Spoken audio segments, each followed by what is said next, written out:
Welcome to Cake on Tuesday, where we spotlight the rule breakers, the underdogs who refuse to listen when everyone said it won't work. I'm Elizabeth Bieniek, and for the next 20 minutes, we're diving into another disruptive innovation story that proves sometimes the craziest ideas change everything. Today's guest is Scott Martin. He's an award-winning soccer coach, educator, and now author. He led multiple state championship soccer teams and earned 4 Coach of the Year honors. But at the top of his game, he endured a life-threatening illness that led to the loss of both hands and parts of both feet. After battling this new journey as a quad amputee and his own depression, Scott found a new calling as an adoptive parent of 5 children. He also returned to competitive coaching, taking a group of third-level cast-off boys to an undefeated state league title. That inspiration led him to write his memoir, Play from Your Heart. As the host of the Life's a Road Trip podcast, Scott is now a powerful voice for amputee abilities and accessibility. Scott, welcome to the show. Thank you, Elizabeth. Looking forward to this discussion. Watched a couple of your episodes. I like what you do, and this is going to be interesting.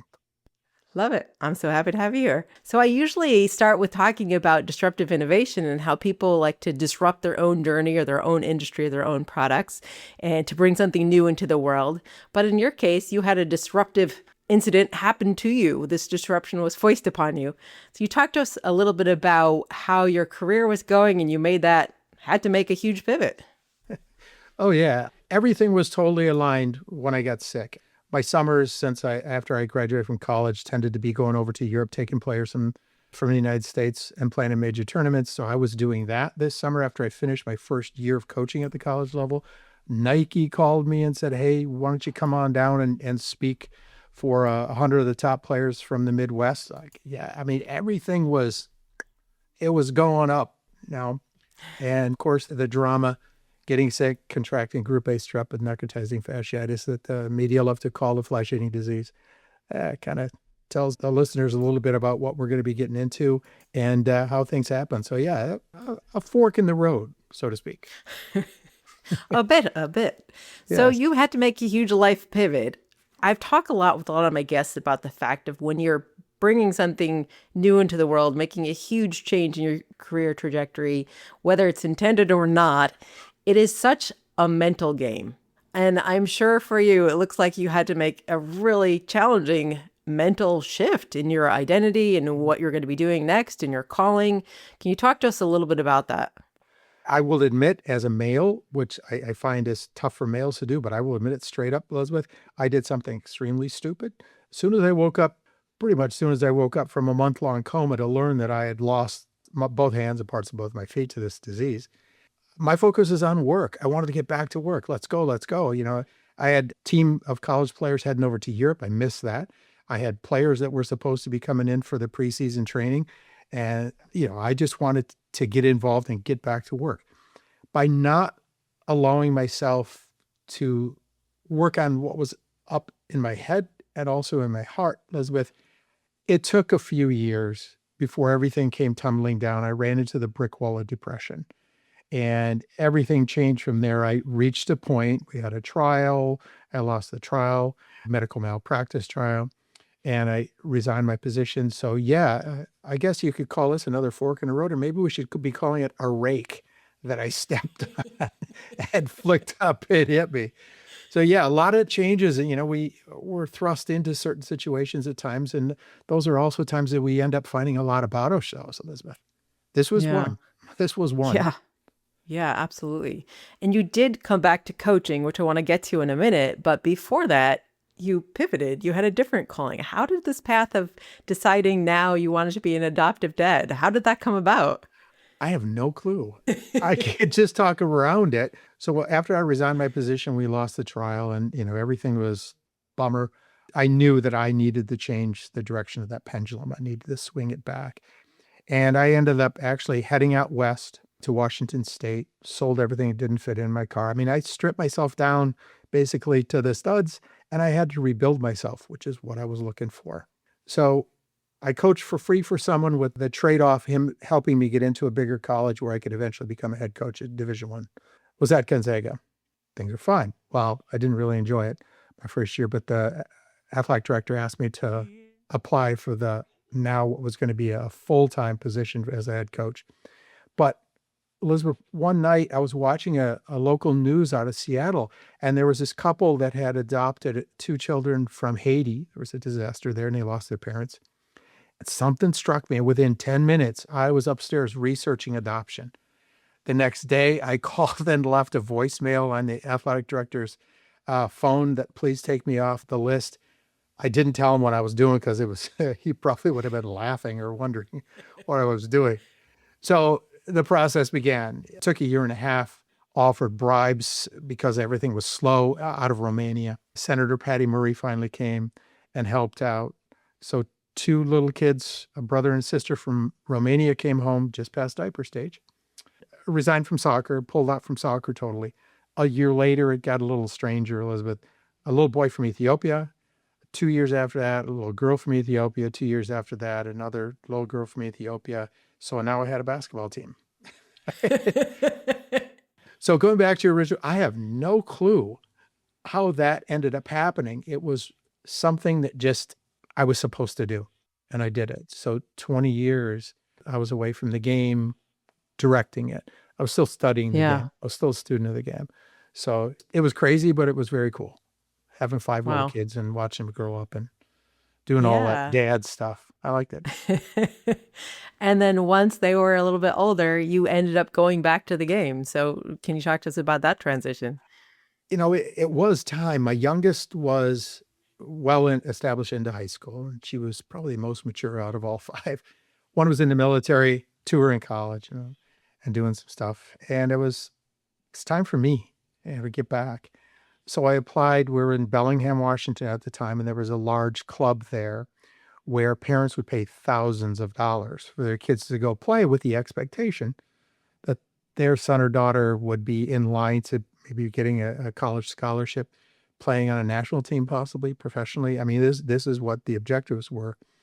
And this is one of the, I wouldn't say many, but one of the times that I ran into discrimination.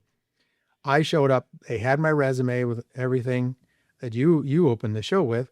And they said, well, you're not going to have the A team, not the B team either. You've got the C team of 12-year-olds.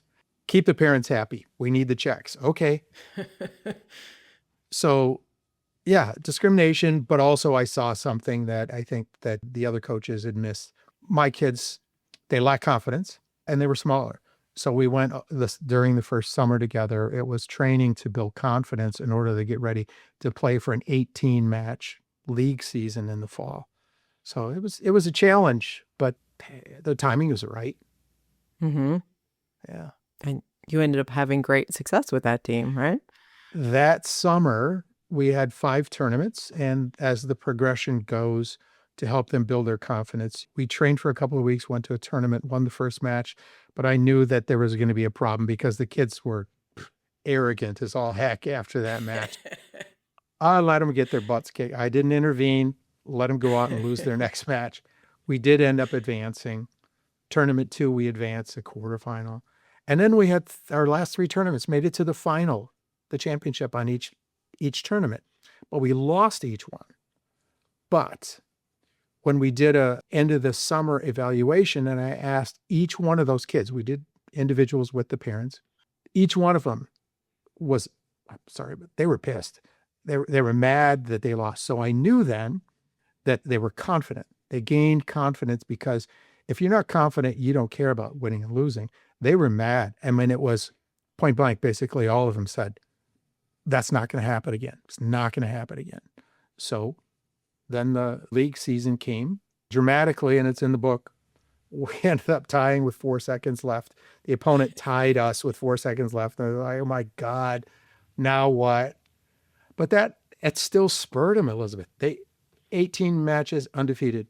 We would scrimmage the B team regularly. We got to the point where we beat the B team. A team, of course, that guy was arrogant as all heck.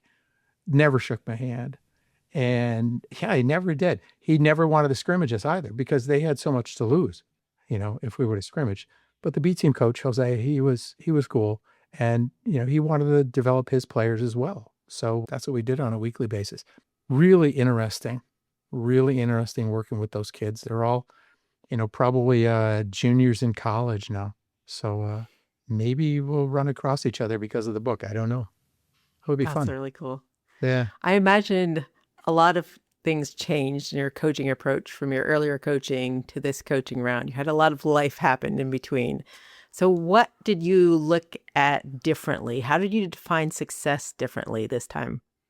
First, I had to understand how I was going to change the coaching. So when I started using these, they're myoelectric hands. And first thing I did was I picked up a pencil and locked it into my hand. And I started writing a coaching manual that I called the Soccer Atlas. Where are we going and how are we going to get there? That was for my players and what we're going to do with the program.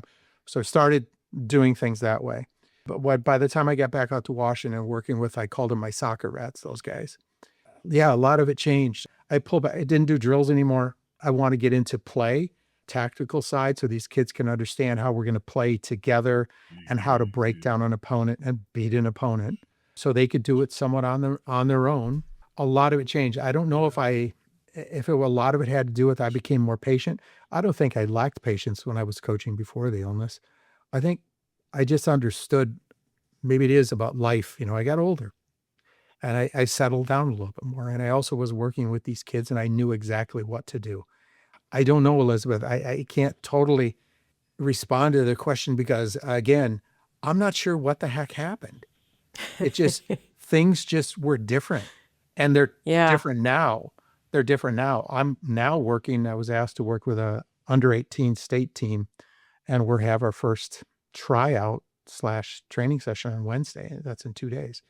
So I'm a lot different now, probably, than I was when I was working with those 12-year-olds.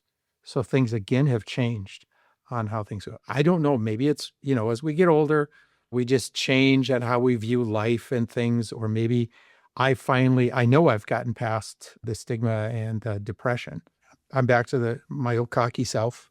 It's like, let's go. When I met these 16 and 17-year-olds I'm going to start working with, do you guys want to go win a state championship? Yes. Okay. Well, here's what we're going to do in order to do it. So here I go. I stuck my foot into something and let's see what happens.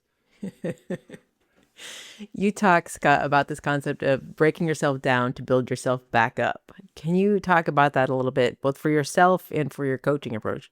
It was literally right after I got the phone call from my attorney that we had lost the trial.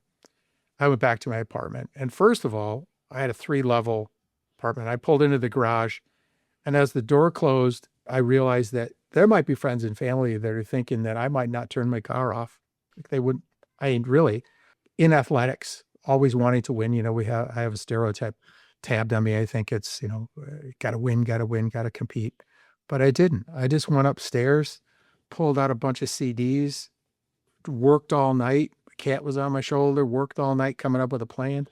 So by the time I had my plan and I knew I was heading out to Washington, I had thrown away every award I had ever won or earned, photos, trophies, blah, blah, blah, everything that was breaking myself down. I moved to an apartment. I was on food stamps, moved to an apartment that was just, sorry, but it was a shithole, and just started working for free. And, really kind of going back to my college days when I was playing and also coaching and heading to Europe and all that. So really going back to the beginning with it was, my back was against the wall. I just had to, make or break. So let's do it. Yeah. I want to ask a little bit about the book. And I usually start with the question of what sets your soul on fire about what you do, but we had to get into your background because that explains a lot for the listeners. So if we ask that question now, what sets your soul on fire about what you do? You can answer that one of two ways. And I'm curious about what inspired you to write the book. We were talking just a couple minutes before we hit record that writing a book is a lot of work. It's a lot of work at the end of the process. Yeah, as we both know. So it was at the time, the focus was on 2 communities, disabled community and the soccer community. That's where I thought all of this was going to be going because that's what we're targeting with this. What I found in the more than 50 podcasts that I'm signed up for, and I've done over 20, at least 90%, Elizabeth, deal with the interest is in the human spirit, inspiration, motivation, that sort of thing. I'm not really getting much traction out of the disabled side and not much out of the soccer side either. I think it might have to do with, I'm now looking and I'm pushing the tagline of this is a positive story in negative times. It might be because there's so much crap going on in the world that's negative, that here is a good old fashioned American underdog, lift yourself up, put on the cape and go save some lives sort of story that I think is what is of interest to people. And it's definitely picking up traction. Yeah. Yeah. So what really gets you excited right now about showing up every day? I substitute teach, and today I'm in all week. Every time I go in and sub, Elizabeth, I get the kids going on what they're supposed to be doing. Then I start hitting what I'm supposed to be doing on the marketing side of things. And that just has me excited. Today there were, what I have, 3 different review groups want to do the book. Some other ones about giving out freebies so we can try to get more people reviewing. So we're looking on that. So everything is about, well, put it this way. You and I are recording this on February 9. Exactly 4 months today, June 9, book drops. So it's not back against the wall, but there is my spark. That's what I'm looking at. June 9, starting to count things down. And of course, now I picked up the under 18s to work with. There goes more of my time. But I'm working on this night and day. My wife is totally in support of what we're doing. Again, I have no clue what's going to come of this. No clue. Yeah, some of your listeners might be thinking, this guy doesn't know what's going on. I do, folks. It's just that something is pulling me and I don't understand what it's going to be. Yeah. I really can't. It's kind of like with the adoptions. Well, I don't know. I'm supposed to do it though. I'm supposed to do it. So if we go a little deeper on that, what excites you about what's coming down the pike? Is it partially the unknown? Is it partially that you're in the right place and you just don't know what's coming? Or what's exciting about the future there? There have been enough things happen that I truly feel that I am on a path. This is just what's supposed to happen. What's supposed to happen next, I might not know, but I'm trying and I'm working towards. So again, every time I get up in the morning, or whether I'm substituting or I'm at home in the office, every day it's let's go. A lot of it is the same as working with a soccer program. When the season comes around, let's look at it this way, Elizabeth. We're in training right now. The season is coming up. We're preparing for it as all of these things happen. Season's coming up. We're going to start learning about the competition and all of this. That's what excites me about when I'm running a soccer program, and I'm doing the same thing with the book. The book is a hell of a lot of work though. Yeah, like we were alluding to, but the marketing campaign, wow, there's a lot. Yeah. There's a lot. Yeah, there's a lot. It is. So to that point, Scott, if people want to follow along on this crazy wild journey of yours, if they want to learn more about the book, Play From Your Heart's coming out now, where can they find you? Where can they find the book? Where can they follow along?